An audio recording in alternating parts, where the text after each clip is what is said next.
Hello, ladies and gentlemen, we are here to cover patch 10.4. Woohoo! Hopefully we can say goodbye to Soraka top lane forever. Nevertheless, I haven't read them, so let's just react to them together. Exciting stuff. Woohoo! Hello to everyone, except those who aren't my friend. I'm not gonna read this, man. This person. Okay. Amumu, Q dash speed, 1800 after hitting an enemy. Interesting, okay. And then stops enemies in the middle of their dashes. Okay. So usually there's been dashes and they get rooted, but they move anyway, so you cancel dashes now anyway. So that's cool. There's been some interactions, like let's say you Q and Tristana W's away, and then you R her in the air. There are things that you can do now that you couldn't do before, which is cool. That's nice. But is it enough to put Amumu in a spot where he is relevant in high ranks? No. I think they always need to be really careful with buffing Amumu because he's such a low elo stomper, right? But it depends on how big the Cinderhulk changes are. 10.4 comes with a lot of Cinderhulk changes, so we will see. Aphelios, players can now see both of Aphelios' guns. Well, thank God, because this was really rough. So this is going to help a little bit, right? It's going to help a little bit. Aphelios no longer resets his attack time right after consuming a mark. That's pretty decent. That's a pretty chunky nerf. This was pretty OP, I think. Red versus blue, Aphelios sentry's range indicates now red for enemies when it's inactive. Okay. Base of number of sentry attacks down to 3. The number of attacks still scale with attack speed. That's cool, okay, early game nerf. Range basic attacks deal 3 damage. Oh, that's huge as well, because it was really ridiculous that this turret needed to be hit 3 times. It was just pointless to attack it. It was unkillable. Oh man, this is a good change. Range, 300, okay. AoE attacks deal 4, that's also pretty huge. There are a lot of supports that have AoE spells that can do well against this now. But I still think Aphelios is going to be monster good. Like Aphelios is still going to be a part of the meta. This is not enough to scare him. You know, everything that's really OP about Aphelios is still there. The versatility, the ult power, like the ult is unbelievably powerful still. The range nerf, you can feel it, but it's not big enough. Aurelion Sol. Like Sailor Star Maker during the time of Sailor Moon Stars, Aurelion Sol started to create as a little weak. What the heck? So many words. W, Celestial Expansion, 40%. Okay. Honestly, Aurelion Sol is such a fringe pick and it just needs to be reworked because this champion is so cool and everything about it is so amazing, but this is just... after playing Aurelion Sol 20 games in a row, honestly, it's a very, very strange champion because it really forces you to play in a way that's kind of awkward in terms of roaming and finding impact and such. So I don't know. I think he's in a really weird state, and I think they should just accept that the rework is a failure and the champion himself is a failure and just rework him all together and just get rid of this whole star thing that he's got going on. There are some cases where Aurelion Sol is fine as a pick and it doesn't scale too bad. It's just it's a weird champion. It's a really weird champion. Because the one tricks are just playing sweaty Aurelion Sol. They are roaming over and over, but you don't see them that often. And I don't know. I don't know how to approach Aurelion Sol. I'm not going to pretend that I have some magical solution. So just forget what I said. This is a small nerf. Honestly, it's not that small. 10% is kind of big. Caitlyn's early game has potential 10% attack speed. Oi, this is big, man. This is big. This is big. Honestly, this is very juicy. This can be enough to put Caitlyn in a place where she is very strong. A freaking dagger at level 1, man. That's crazy. This is huge, man. This is really big. It's not like Caitlyn was like super bad before, and now Thresh is coming back to the meta, and supports that can synergize well with Caitlyn are coming and starting to show up more and more. So I think Caitlyn, Wow, this is massive, man. They are really shoehorning her into the meta with this buff. This is very big. 10% attack speed is massive. That's a big buff, man. Increase Q and power basic attack damage ratio. Okay, 0.5. Blood of my enemies. At max resistances from enemy kills, Garen increases bonus armor and magic resist by 10%. Oh. 0.1 maximum health reduced to 70 and to bonus health. So what point is this a buff and what point is this a nerf? Because I think this is kind of a nerf, honestly. Because W is a spell that you want to max last.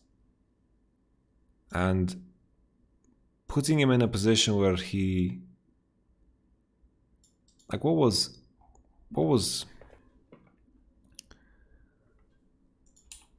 Let's check Garen out here. What was the state of Garen before all of this jazz?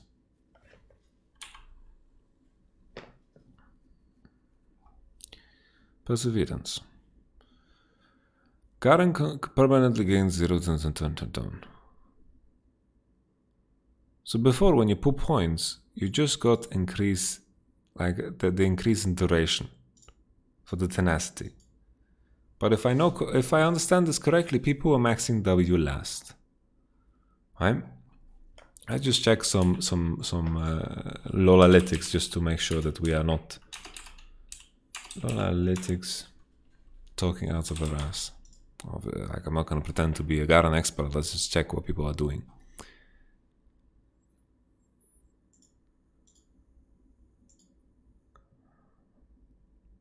Yeah, they're maxing W last. What is this win percentage? Is Garen OP or what? What a... Core build. Secondary. 52% win rate. B tier. Okay, so people max W last. So with the idea in mind that people max W last, the flat shield was definitely better. Right? It was definitely better for Garen. And this means that maybe there's a world where people are going to max W second instead of third.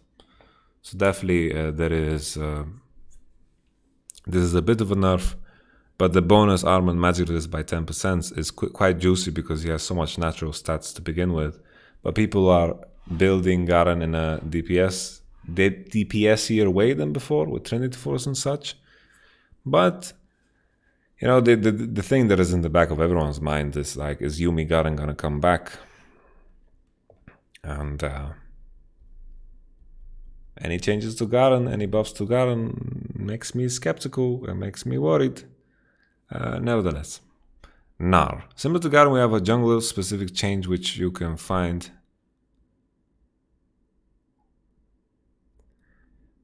Move speed. Wow. This is big, man. 10 move speed for a ranged champion is really big. This is really big. Like, we don't care about...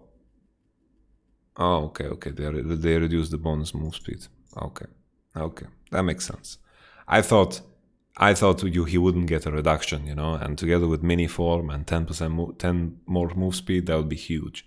So they're making this change to make sure that in Mega he also has this ability power. Oh, the AD, wow, the AD scaling is quite big. I see some AD Gnar, because keep in mind this damage can crit, right? The R of Gnar can crit. Let's just double check that just so we don't talk out of our ass again. Gnar.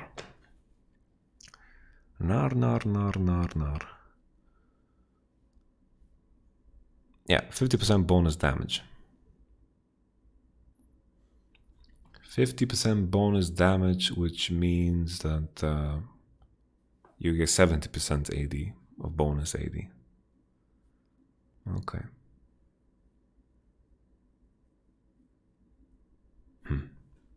Okay.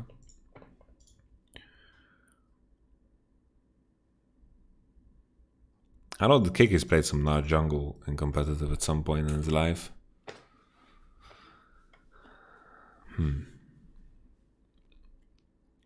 It just, they chose such cocktail champions to turn into junglers. Gnar, Garen, Caitlyn, Jayce. Jayce should now be able to cast more abilities to defend those opponents. Mana growth, okay. They just really want us to buy mana immune, guys. They really want us to buy mana immune. Or not, depending on how you see it. Base damage increase by 35 on max rank. So 10 and then 5 for every rank extra. Still not enough for me to be sold on Jayce. Still not enough.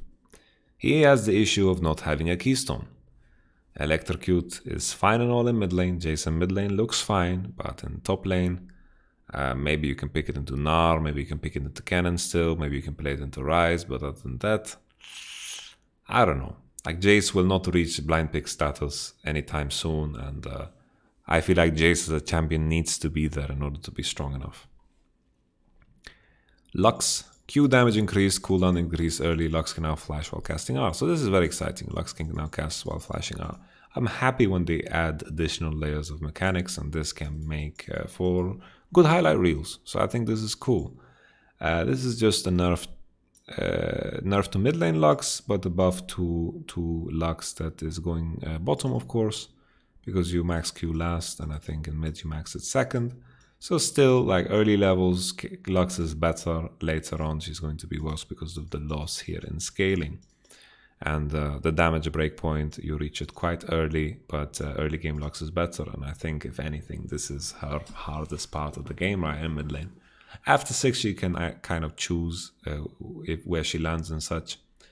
Okay, literally. Okay. Attack speed. Oh, okay. This is honestly quite juicy. This is a decent buff. I've seen some Rammus, like Rammus scales absurdly well. Really well, Rammus scales really well. And he also has that level 1 attack speed steroid like a lot of other junglers and a lot of other champions. So this is quite significant because this is base attack speed. And he already has relatively high AD because of how his passive works in terms of transferring armor and AD, whatever. I think this is a really decent buff. This is a decent buff. We might see some Rammus show up, especially with the potential Cinderhawk changes. Singe was pumped up on his plant-based potion before it was cool, while his healthy limitations have been letting him conquer the top lane. We're going to make his triumphs a bit more risky by reducing his early tankiness. Singe was a problem? I didn't know Singe was a problem. Okay. Sona now grants mana at the first allied tag.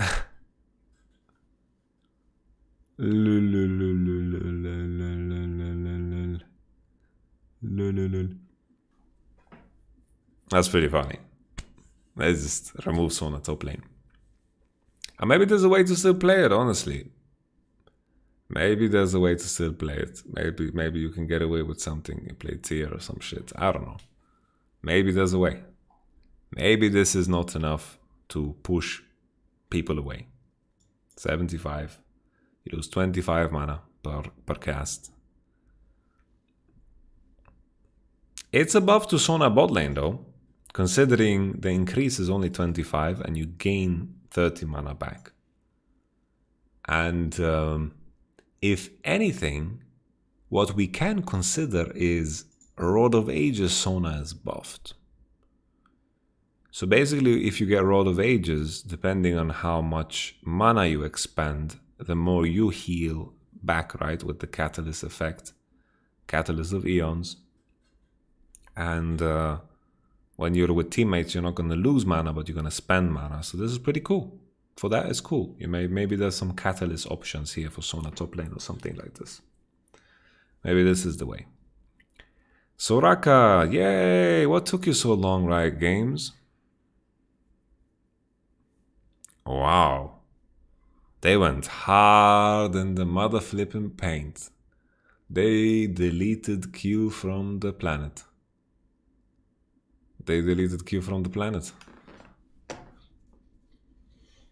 So they gave her a lot of base stats. Mana growth is much lower. Health growth is lower, so they gave her less stats per level. So that's a nerf to top lane, right? Because you have a high level. Self-heal reduced by a lot. AP scalings got chunked as well. Self-heal got reduced by plenty, man. 60 at max rank. Rejuvenation heal duration. So you heal faster, so it's more bursty, the heal. That's interesting. I guess it is kind of a nerf because in a lot of cases you Q and then on top of that, what happens is that you run away and Grievous Wounds disappears. So Grievous Wounds will help you more in lane against Soraka because you apply it and she can't jog off and run and heal up to full with Q, right? So the Q, this makes Grievous Wounds better against Soraka, and maybe there are some clutch moments where having a faster heal is going to matter. But maybe you can still play Soraka top. Maybe you can still play Soraka top, ladies and gentlemen. Her lane phase is weaker, but the core of the champion remains the same. Honestly, this is okay. This is okay. Soraka top is not dead. I thought they would make her Q do like 80% damage to creeps. So they want to keep her top lane. This is what it's telling us. Soraka top lane will still be played and used as a nasty counter. They want to keep her in the top lane. This is the direction Riot Games is heading in. Because she can still wave clear. And her ult is still giga powerful. While Soraka is rejuvenated, the 10% maximum health cost for casting Astral Infusion will be reduced by 40. So rejuvenation, oh, okay. So the rejuvenation duration remains the same, but the heal duration is shortened. I hope that's the case, because otherwise this interaction is non-existent, because if rejuvenation disappears after 2.5 seconds, then that's going to be very bad, and the me after a massage and ice cream effect here is not gonna matter at all. So I'm hoping rejuvenation is 5 seconds, healing 2.5. Okay. So to summarize, I think her win rate will drop because her lane phase will be significantly weaker, her heal will be weaker, her move speed will be weaker, and she will be weaker against Grievous Wounds. Also with the mana cost changes, that matters too. Mana growth, like she will actually go but then again you buy Chalice on Soraka, so maybe you don't have mana issues regardless of this change, because early on you don't lose that much mana anyway. This is still, this is a massive punch in the gut. My point is, Soraka top lane is not dead. It's not dead. It will be played less. It will not be first picked, maybe. And there will definitely be a lot of room to kill it, So I think a good nerf, but not deleting it from top lane completely. Sylas. Honestly, I think Sylas is already in a good state, so any buff is welcome. Q, maxing it gives you 20 more damage. Okay, that's cool. Time between stance changes decreased by our Cloud Drake buff. Udyr now gets 5% off his global cooldown time between when getting a Cloud off. Oh, woohoo! Trick to G! Yay! Okay, so let's get through this garbage. Exciting. The one that stands out the most to me is Diana and Mordekaiser. But let's start with Darius. Now deals 120% damage to all monsters. Okay, so it means Darius is going to steal more blue buffs on average. Great. Or red buffs or whatever side you're on, right? Now heals from large monsters. Okay. Still, Darius ganks are shit. His clear speed is not the greatest. I don't know. I don't think it's too crazy. I'm not sold on Darius jungle. Diana was already played as a jungler. Sure, it was an int pick. We saw it T1 versus Genji, int pick. Saw it in the LPL, I believe, one game or something. Maybe in Korea it was. It seems okayish. I feel like Diana is kind of like in an Echo state, She's similar to Echo. She will definitely welcome any type of buffs, because Diana jungle was already played, so this is not like anything too crazy, right? Judgment damage now deals 150% damage to non-epic monsters. So this is, you know, I'm trying to think about how this impacts lane Garen, lane Darius, lane Gnar, because these champions will be very happy with being able to clear jungle more easy. Like killing golems faster when you're laning top, or killing Grom faster when you're laning top, is super cool. Darius healing from large monsters is also super cool. Like considering for the lane phase, like let's say you have to go and kill golems or something, that's very nice. I don't think a lot of these champions would be seen in the jungle necessarily. It's more about, you know, how will they use this for their own lane, and them having improvement in killing jungle monsters will definitely be impactful.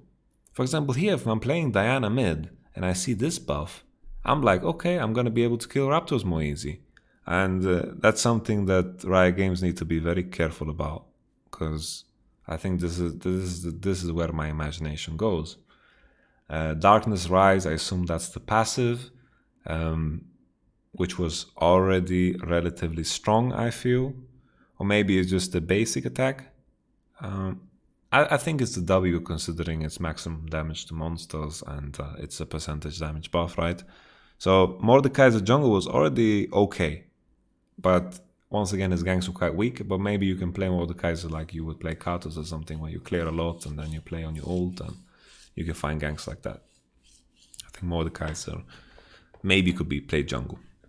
Abilities now wound all monsters for 120% damage. Oh. That's...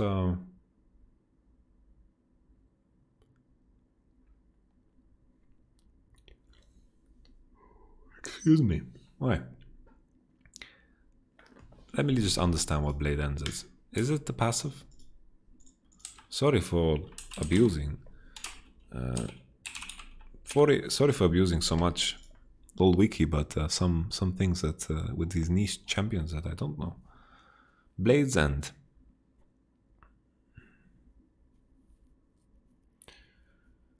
Does this mean you have to... Yeah, you have to basic attack them, right? So like in terms of killing raptors, kind of useless. Doesn't make a difference. In terms of killing single target monsters, which Talon probably was the weakest, this helps, right? He has a stabby move already from Q, melee, and so forth. So this can be interesting, because Talon's ganks can be quite iffy, but this is more of a solo queue thing than anything.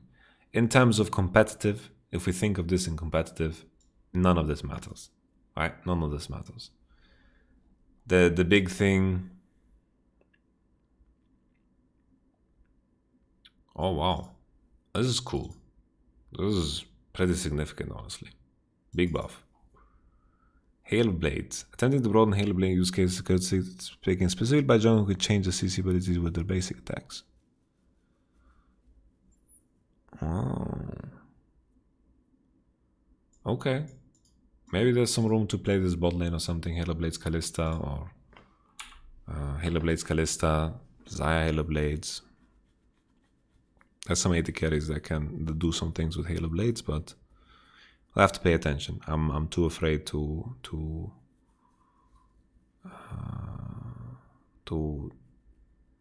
see it.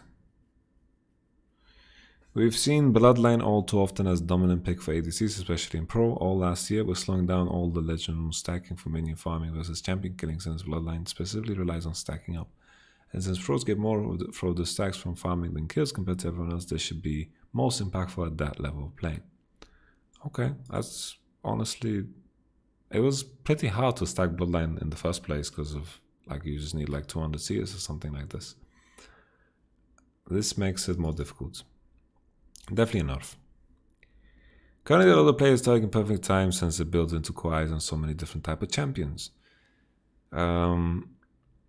Our time is running. Grants a commencing stopwatch that becomes a replica stopwatch at 10 minutes. Grants a commencing stopwatch that becomes a replica stopwatch at 40 minutes. Takedowns reduce this timer by 2 minutes. No longer additionally reduce the cooldown of Guardian Angel and Zona's Hourglass by 15%. Okay. But the amount of reduction in gold remains the same. Well, this is a good nerf. I like the nerf. I hate stopwatch. I think this is a good nerf. You can actually dive. 40 minutes is the time where platings come back, and then takedowns. I don't even think this should be there. Takedowns reduce this because it will be very obnoxious to keep track of this. This will be terrible. Takedowns reduce this time by 2 minutes. This will create so many moments where you'll be dumbfounded because you didn't count the enemy having 3 assists or something like this. And I think this is a mistake. I think just keep it at 14, no takedown reduction at all. I think this is a massive mistake. And there will be extreme scenarios where people will have a very early stopwatch in solo queue, and that's going to be even more disgusting. So, sure, it can create some unique moments, but are we doing patch notes for highlight reels? I think not, you know. So, I think this is going to create a lot of terrible moments where people are like, yeah, he had 2 assists, so he had stopwatch already, and we couldn't dive, and it's like terrible, you know. It's just goddamn awful. Like you play GP and you ult on a guy that's already dead just to get your stopwatch faster or shit like this. I don't know. I don't like it. I don't like it. There's a lot to do with this, you know. You can farm takedowns and with a lot of champions, like you play Soraka top and you just ult to get assist, and then you get the fastest stopwatch, and the enemy's gonna be confused and all. I don't know. Just I think the rune is just terrible to that's just in the game. It's fine if you invest the gold, because 600 gold is a lot of gold, but the keystone in itself is such a small investment, because you can almost always find value from a stopwatch. Even having it in your inventory provides value because your enemy is forced to think about it, and now it requires even more effort because takedowns reduce this time about 2 minutes. So I really don't like this. Phase rush. Maximum time between attacks. Wow. Increased to 30 to 50 to melee champs. Ooh. Okay, I'm trying to think of usages. I think, if anything, I'm very happy for Jayce. This is interesting for Jayce, because Jayce was running phase rush already in some matchups, and this could make it more interesting to him because he does indeed go into melee form and so forth. These keystones are really hard to trigger at level 1. Will normally give the player plus the attack or conquer as the first rune. Okay. Trying to think of other people that use phase rush, but honestly I can't think of anything. Maximum time between attacks, I guess any Casio, Rise and so forth will be happy with this too. This is an okay buff. Now properly grants 10% slow resistance. Okay. Immolate items. So this is what I was worried about this entire time. Let's see if it was rightfully so.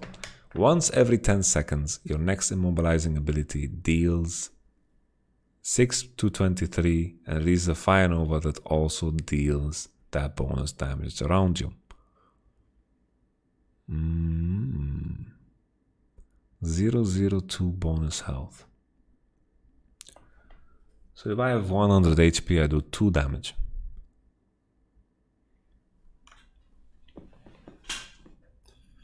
If I have Warmogs, I do 16 extra damage.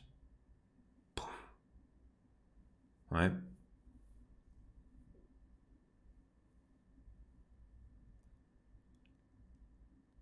Well, that's Bami Cinder. Cinder Hulk, 0.4 bonus health.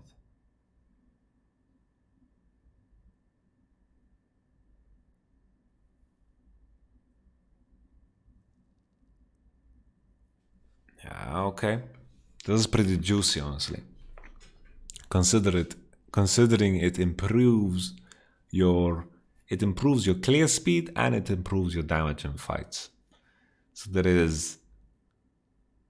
is quite significant. And Sunfire Cape has been buffed so many times already, and Ornn is abusing the shit out of this item, so it's buffing this more and more. Like 0.5 bonus health, you know, If we think of it in the context of Ornn, let's say he has Abyssal Mask, Sunfire Cape, that's 1.5k health, right?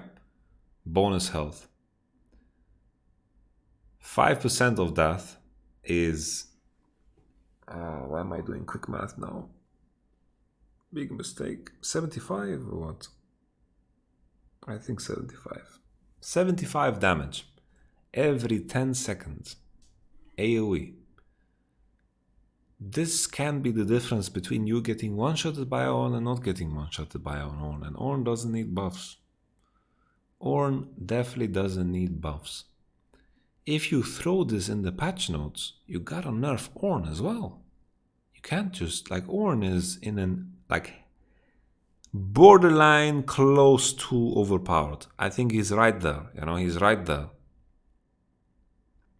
Other than that, oh,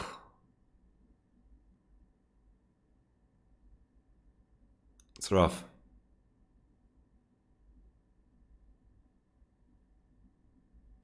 And in terms of jungle, which junglers were actually buying Sunfire Cape? I mean, Cinderhawk. So we had Jarvan, right? We had Michael Jarvan. He's going to be happy with this. It's not going to be game breaking, but he's going to be happy with this. Sejuani is going to be very happy with this. They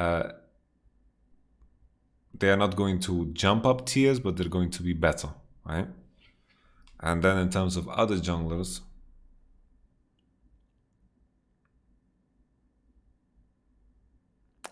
I don't think there's anything else there, right?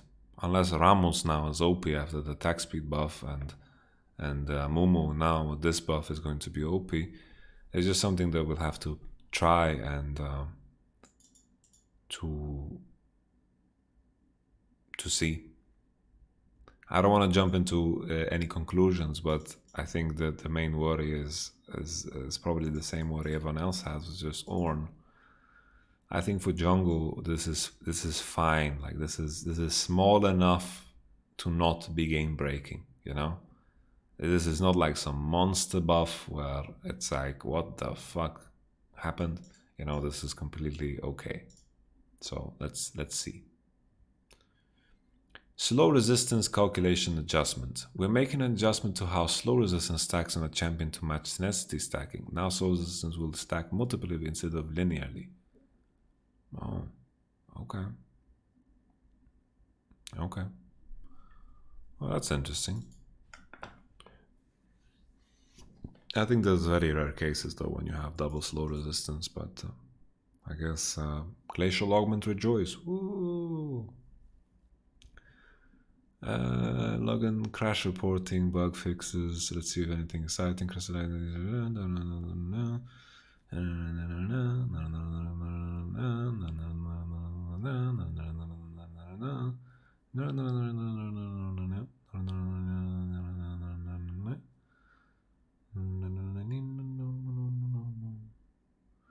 Set now probably becomes unstoppable and suppresses Town Kench when casting R, while Town Kench casts Devour. Don't understand.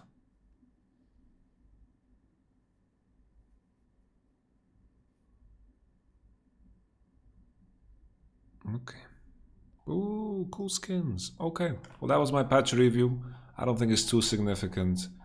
Soraka will still be played. Sona might still be played, maybe with some Rod of Ages action. Aphelios is still strong. I think a lot of these new junglers are not so exciting. That's it. These was my first impressions to see how it will shape the competitive meta. Let's wait and see. We have another week of 10.3, so I'll catch you guys on the next one. Peace.